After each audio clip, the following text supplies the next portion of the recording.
Yeah. Ah!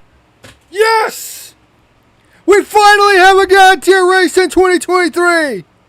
Yes!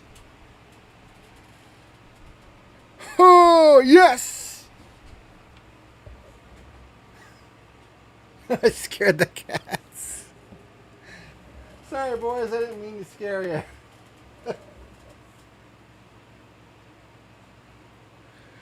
Oh, that's funny. But yes, we are live, ladies and germs. I'm not feeling the greatest physically right now because I got the freaking migraine from hell, but you know what?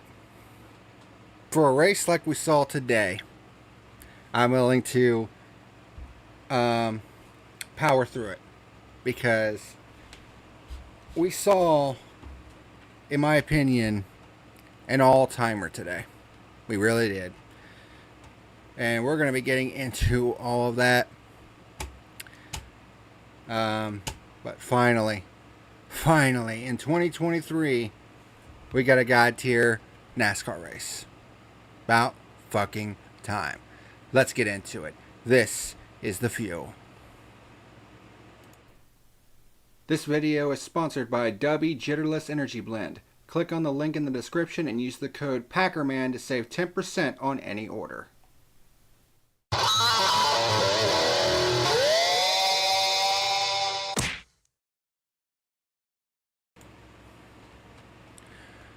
What's happening, ladies and germs? This is the PackerMan, and welcome to today's edition of The Fuel, where today we are going to review what may go down in history as one of the greatest Talladega races of all time, and maybe one of the most competitive races of all time. The 2023 YellaWood 500 from the Talladega Super Speedway. You know, I saw that there was a stat regarding Super Speedway races in NASCAR that only, I think, 4 of the last 26 Super Speedway races at Daytona and Talladega managed to finish under the green and with a run longer than 2 laps. So needless to say, the odds going into this race weren't good in terms of getting a long green flag run to finish this race. And Talladega back in the spring had the potential to be a good race. It's just the end of it with all the cautions, the overtimes, and of course the wreck in the overtime, which kind of ruined my perception of that race. There won't be any such thing this time around. Because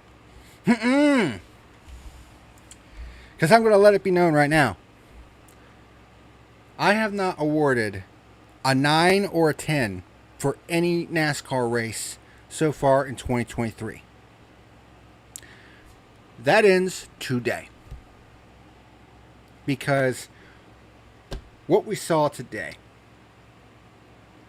was, without question, one of the best Talladega races ever. And certainly one of the most competitive. Here's a mind-numbing stat for you. In the entire history of NASCAR, there have only been 3 races, and all of them have been at Talladega. There have only been 3 races that have had 70 or more lead changes. In the entire history of NASCAR. 70 years. 3 races have gotten over 70 lead changes. 1984, which was won by Terry Labonte, I believe. That one had 75 lead changes and for a while was the most competitive race in NASCAR history. Then you fast forward to, I believe, 2011. I want to say. Let me double check this real quick, because I want to be absolutely certain that it was 2011 when we had this race go down. Talladega. Is this the one? Yes. 2011. The 2011 Aaron's 499 had 88 lead changes, which is still the all-time record for lead changes in a single NASCAR event, which was won by Jimmy Johnson.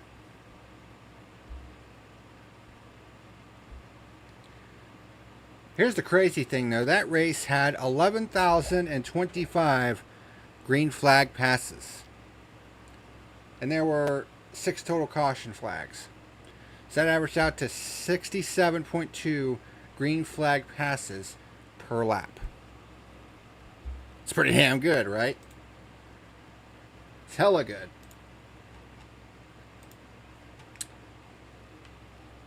Look at these numbers. I'm going to go ahead and show these numbers because holy shit. These are some all-time numbers right here. 70 overall lead changes. An absolutely mind-boggling 57 pure lead changes. Only 3 caution flags. 19,946 green flag passes, which averages out to 118 per lap.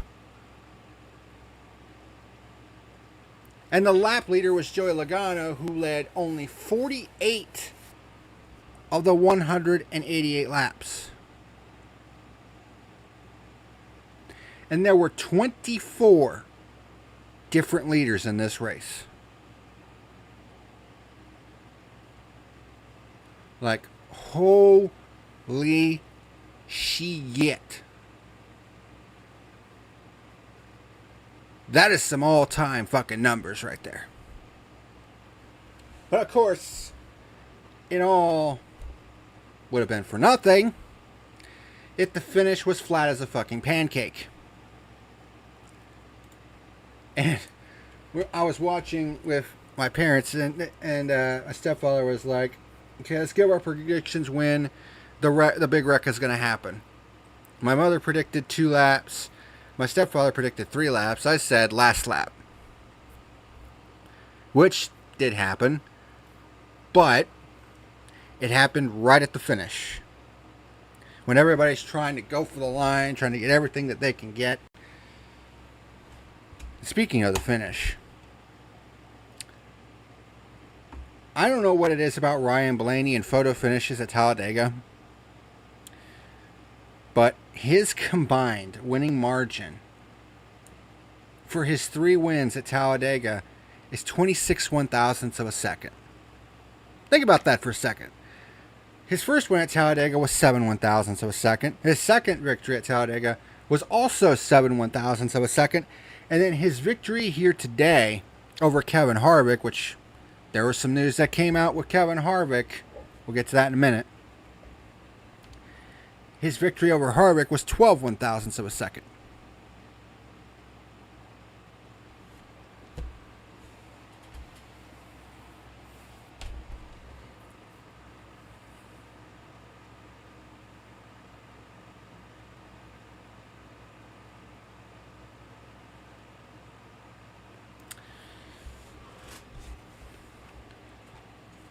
Absolute mind-numbing numbers.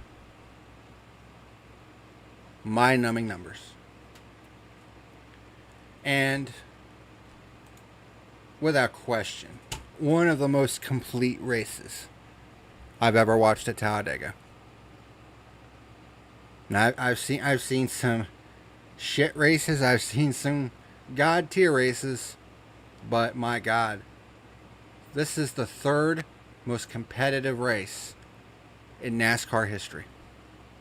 Think about that for a second. Thousands of cup races over the course of this company's history. This is only the third time that the lead change counter broke the 70 mark.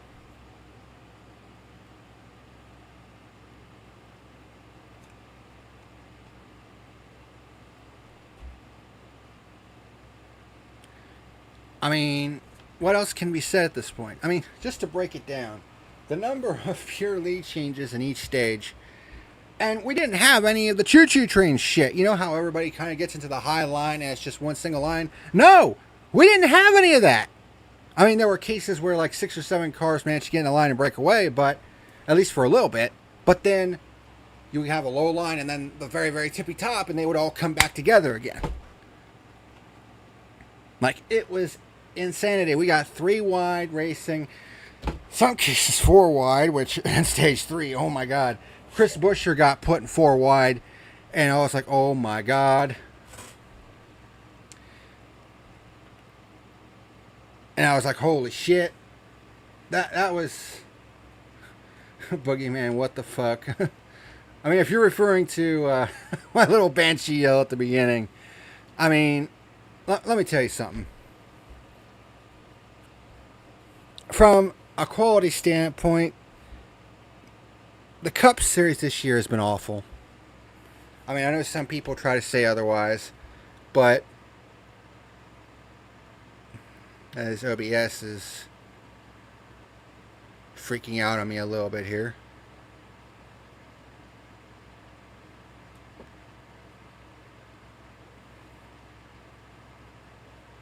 Which I don't know how it would be.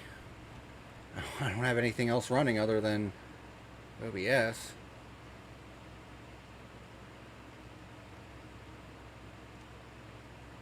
Huh, that's weird. Kind of stopped me in my tracks for a minute there. But, as I was saying, the quality of the Cup racing this year has not been that good. There have been some bright spots this year, but by and large, this season has been awful. With all the controversies, all the dumb shit that's been going on behind the scenes, all the questionable rule changes. Like, for instance, next week at the Roval, they've gone back to having cautions during the stage breaks.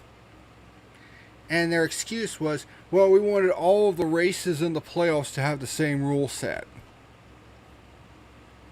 That doesn't make any goddamn sense whatsoever. So,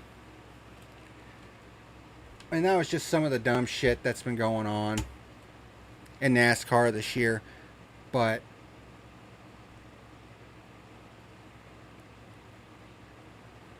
to have a race like this that was so exciting to watch, kind of hold your breath style racing that we used to see at Talladega and Daytona. And not this choo-choo train single file bullshit that we usually see nowadays.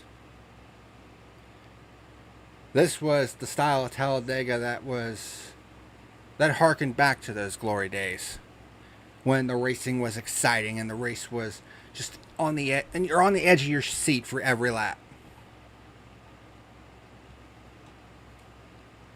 And it was absolutely exciting to get to experience that again.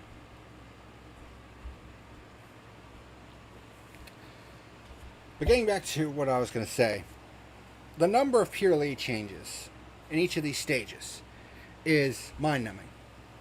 Stage 1, 16 pure lead changes.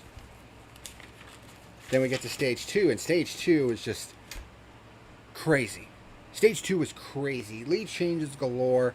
It seemed like there was a different leader every other lap, which honestly there was, because we entered up with 24 pure lead changes in Stage 2 alone.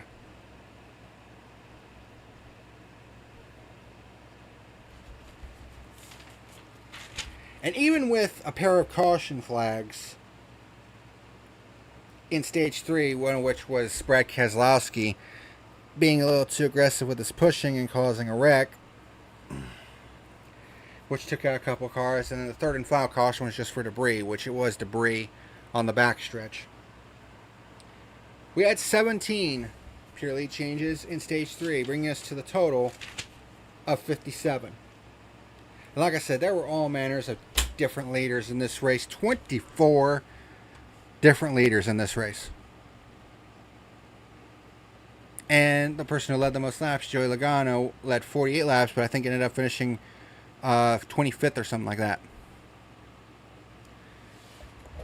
And Ryan Blaney with one of those moves of all time when, you know, you had Harvick, who was leading. He came up to try to block Blaney, but Blaney did the crossover on him to get to the inside. Like,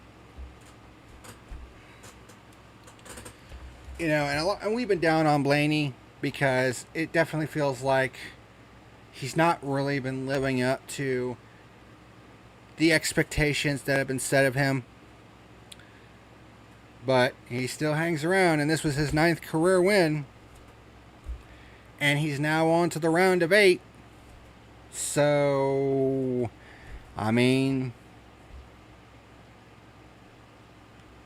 he still does enough to be in the championship conversation, regardless of how down we are on him at times.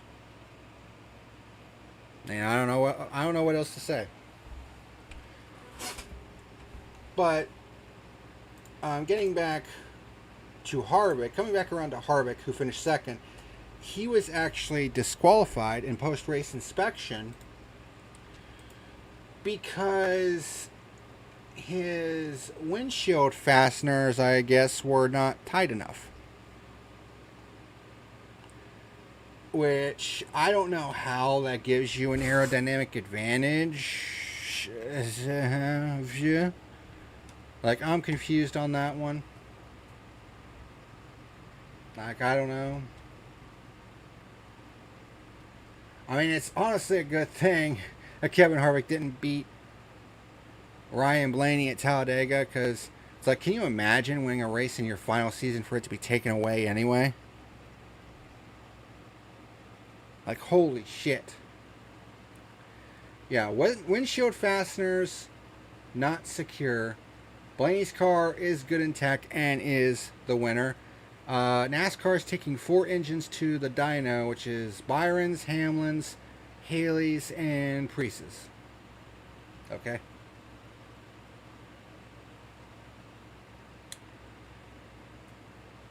But, like, holy shit. I mean, we had 3 wide throughout the field. And I guess according to NASCAR, the windshield fasteners must be secured throughout the entirety of the event. Obviously, there are going to be some people like, what the fuck? I mean, it is what it is.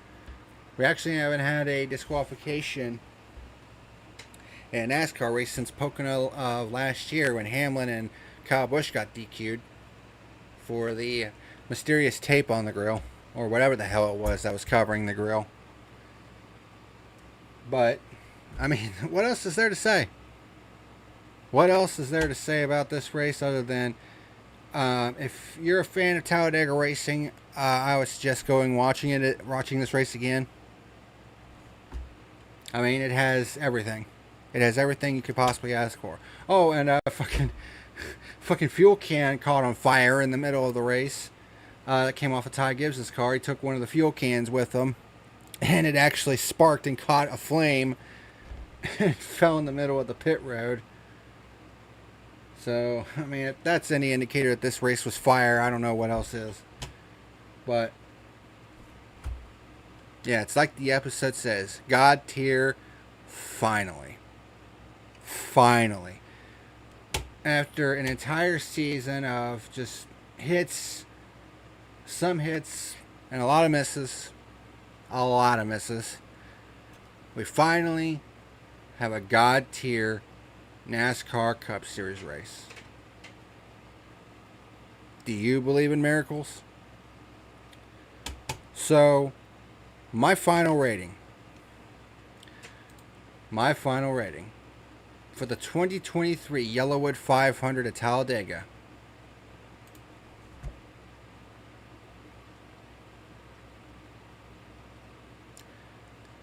a 10. I'm giving this sumbitch a 10. I have been waiting all year to give either a 9 or a 10 to one of these NASCAR races. Finally. Finally. We had a God tier NASCAR race. Thank God. The only downside is the only direction left to go now is down. And I very seriously doubt the Roval is going to be anywhere near as entertaining as this race was, but that's just the nature of the beast. I hope it is, because there's rumors that they're going back to 2 oval races at Charlotte, which is fucking stupid, honestly. Because the Roval's been one of the most unique events of the entire year, and if they take that away, they're fucking stupid. I mean, the fucking schedule for next year hasn't even come out yet. We're still waiting on that. There have been some details coming out about it, but the schedule isn't out yet. I don't know. But we'll critique that when it finally comes out. When that will be, I have no idea. But this is without question the latest that they have gone without releasing the schedule for next year. So hopefully it'll be coming soon.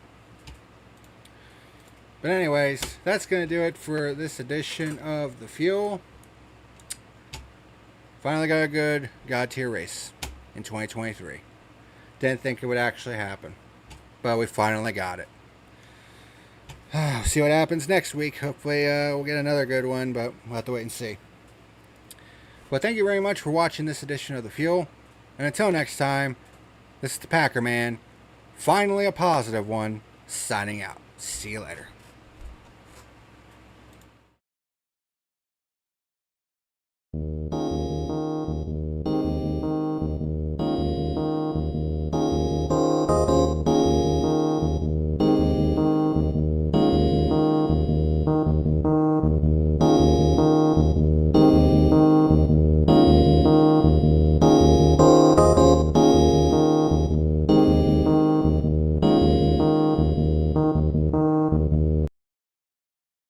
What's happening, ladies and germs? Thank you for watching tonight's video. If you're interested in sponsoring the channel, there is a link to my Patreon down in the description box below. Otherwise, hit like and subscribe if you want to continue watching great content like you saw today. Thank you very much for watching, and until next time, this is the PackerMan signing out.